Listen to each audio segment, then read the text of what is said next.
Hello, my name is Shelley Swap. I'm one of the nutrition providers here at Vitality Health Matrix, and I wanted to talk with you really quickly today about a couple of the hormones that you might not realize are essential to um, your processes here in our weight loss program. So let me share my screen with you really quickly. Hopefully I've got it ready to go. Oops. All right. And then let's see if I can share this for you as well so you can see it. So many buttons, right? Let's see, present. Okay, so you all know about estrogen. I'm sure you've heard about estrogen. Estrogen gets a lot of press time, and I don't necessarily need my face right in the middle of this. Um, and so we're not going to talk about estrogen today. We're going to talk about some of the other hormones that we need to have on hand and that we need to be aware of, especially if you are in the perimenopause, menopausal, or postmenopausal state, that can help us both balance if you're still cycling estrogen that can help with that loss because as we start to go into perimenopause, we'll talk a little bit about progesterone, but as we go into the menopause state and our estrogen levels begin to dip, there are other hormones that we really need to be paying attention to. Let's see if I can make this work, huh? Okay, so cortisol. You've probably heard of this one, hopefully. We talk about this one a lot when it comes to stress. But cortisol affects so many things. It affects our energy, it affects our sleep, it affects our metabolism because it impacts whether or not we can get into fat burn. It is a really important hormone. If we don't have cortisol, then you end up with a really serious, very fatal disease called Addison's. And if it's not caught and managed early. And so we want to be protecting and respecting this hormone as much as possible. We want a cortisol curve. We want cortisol to come up in the morning when we first wake up, and then we want to see it slowly begin to decrease throughout the rest of the day so that by the time we get to bedtime, it's nice and low and we can stay in a lovely deep sleep.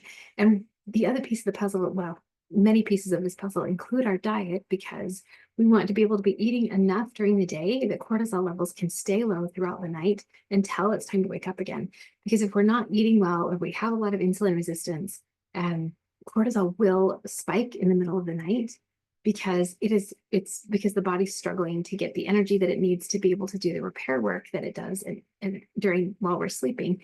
And so it will spike and will wake us up in that spike as it's trying to dump more glucose into the blood to get us more energy. And we also want to be thoughtful about first thing in the morning, not adding a stimulant by itself on top of a cortisol spike. So we want that cortisol spike to get us up, get us moving. Are the children awake? Where do I need to be? What's going on? Um, and then if we add a stimulant like coffee without any food on top of that cortisol spike, then oftentimes that cortisol stays really, really high for much longer than we want it to. And then sometimes we see it just drop like a rock, like what, 10 o'clock in the morning, or maybe yours goes all the way until 2 o'clock in the afternoon, and it just drops like a rock. And it can be responsible for really suppressing our appetite. A lot of women will say, oh, I get up, I grab my cup of coffee, I get out the door, I intermittent fast until, 10 or 11 or 1 or 2 o'clock because I'm just not hungry. And then they get home and they're ravenous and they're exhausted. And that tells us that that cortisol spike is not being respected. And what we want to see is cortisol go up. It's okay to have your coffee in the morning if you can tolerate it, but we want to make sure that you're eating something with protein. And if you're headed out for like a workout, we're going to be getting some cardio, then you want some carbs in there too. But at least some protein in the morning, about 25 to 30 grams if you can. And if you're like, oh, my stomach just can't handle that first thing in the morning within an hour of waking up, can you add some collagen or some protein powder to your coffee? Anything to give your body just that little signal. We want to be able to tap into that hypothalamus and say, hey, we got you. I'm safe. You're going to be nourished. We're going to be okay. And then hopefully within about another 2 hours, you can actually sit down and get something good quality protein and carbs and those types of things to eat. And then keep that going. Really good balanced meals. If you can't eat big meals, a lot of you may be on medication right now that's really impacting your appetite. That's fine. We want to be respecting cortisol, and so we're going to be eating balanced meals across the day to keep that stress response from getting out of hand. Because if cortisol is high, insulin goes up too, or glucose gets dumped into the blood, which means insulin comes up, which means we can't get into fat burn. So we want to be really respecting and protecting this hormone so that it can stay in the cycles that we want it, that we need it to, so that we can have the energy we need and we can also meet our goals. Okay, so insulin. So we talked just a minute a bit about that in the last slide, but you know that this is a hormone. Um, and it's a really important hormone. We talk about it a lot. Too much of this can make it really hard for you to have the energy you need. If insulin levels spike really high for you, often insulin is a signaling hormone, and the thing that it signals is to build, and it signals to our fat cells to grow. And if you're here trying to lose weight, you don't want that to happen, right? So we want to keep insulin levels low. We want insulin to come up high enough to help us utilize the glucose that we take in and then go right back down so that we can get into fat burn. Because if insulin is high and if it's constantly signaling to our body and to our fat cells to grow and grow and grow, we're not going to be able to burn that fat. The body can't do both things at once very well. Some people in certain situations, well, no, they can't. You can't put on fat and burn fat at the same time necessarily. So we need to we want to be thoughtful about how we're signaling this hormone. And that's another reason that we talk about balancing your meals with protein, because that'll help keep you full, helps keep insulin levels steady, and eating lots of vegetables, especially the high fiber veggies, because those are also going to keep insulin levels low.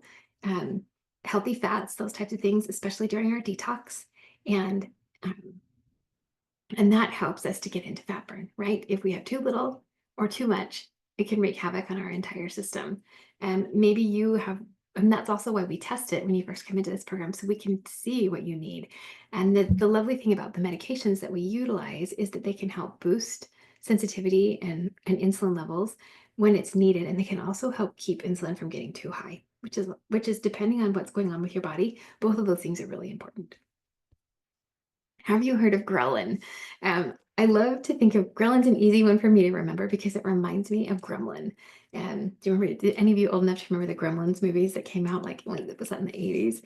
Um, but ghrelin is a hunger signal, and it is the signal that tells our brain and our body, hey, it's time to eat. And a lot of us have a really hard time turning this off. Um, many of us have, I'm going to teach about another hormone that helps to turn it off. So we want to be really thoughtful about not signaling to our body to turn ghrelin on. And one of the ways we do that is to keep insulin levels steady, because every time we have a high boost of glucose, which sends insulin levels up, and then it comes down, even if it's like 20 points, I believe in the research, we see between 20 and 40 point rise and fall is enough to signal ghrelin that your body's hungry, even if you've eaten enough. So that's another reason that we want to keep insulin levels nice and steady. We don't want to see these big bounces because that means that your body's going to turn on ghrelin every time you have a dip from, 100, let's say you're wearing a CGM and it goes up to 150, and then it comes down, it comes screaming down to 90 or something because your insulin levels got really high and grabbed that glucose and pulled it into the cells. And you're going to get hungry. You're going to feel hungry when it hits like 100. Or maybe even 110, and you're gonna be thinking, I just ate, why am I hungry? And it's because this little guy gets turned on. So the counterpart to ghrelin is leptin. Leptin is a hormone that is circulating in our body that's constant, that tells our brain, I'm full. And you may notice if you have been, if you've added a GLP-1 medication, or maybe you're on berberine, or maybe you're on metformin or something, that all of a sudden you might be feeling full for the first time in your life. Like you feel full, you're not feeling that ghrelin signal anymore. And it's because not only do these medications help to make us more sensitive to insulin and those types of things, but it also helps us to become more sensitive to leptin. And there's really good research that shows that people who are insulin insensitive or who have insulin insensitivity also have leptin insensitivity. So it's not that you're not making leptin to tell your body that you're full, it's that you can't hear it. Your body's, the receptors are not working. And so the same things that we do to help bring insulin down, eating more protein, high fiber, getting moving, getting good sleep, and then adding some of these medications if we need to, helps us to hear this signal. This little signal leptin is so important to help us feel full and be able to keep going on our day. Otherwise, our brain literally is screaming at us, because if it's not getting that leptin signal, it's getting that ghrelin signal. And that ghrelin signal is telling your body, your brain, oh my gosh, this is 100-pound woman running around here who is starving to death. You've got to feed her more. You've got to tell her to get something else to eat, even if we have 30 pounds to lose, right? So we don't want that. We want to be balancing those signals in our brain. And then progesterone. You probably have had this conversation with your medical provider. For those of you that are in perimenopause, that they're in the midst of menopause or recently went through menopause, we tend to use a lot of progesterone to help balance um, anxiety, irregular periods. If you're still cycling, it really helps for a lot of people. It really helps with sleep, and it really helps to calm down that cortisol that bounces around and can make it really hard to sleep or to help us, and can make it hard for us to get into fat burn. If you're more than 10 years past menopause and you've never been on hormones, then this is not a hormone. We generally don't add a lot of hormones at that point, but we just use a very low dose. We're not trying to mimic the amount of progesterone that you had in your body when you were fully cycling. But progesterone is the first hormone to go as we start to go into perimenopause and we start to feel that. We see periods start to get shorter or more irregular.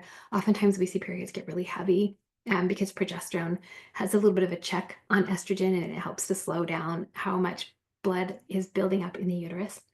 Um, but the thing that most women find when they start using progesterone as a supplement, as a hormone, as we like to call the new terminology isn't hormone replacement therapy. It's actually menopause support therapy, I believe. And you'll start to see our menopause hormone therapy because we're not trying to replace the hormones.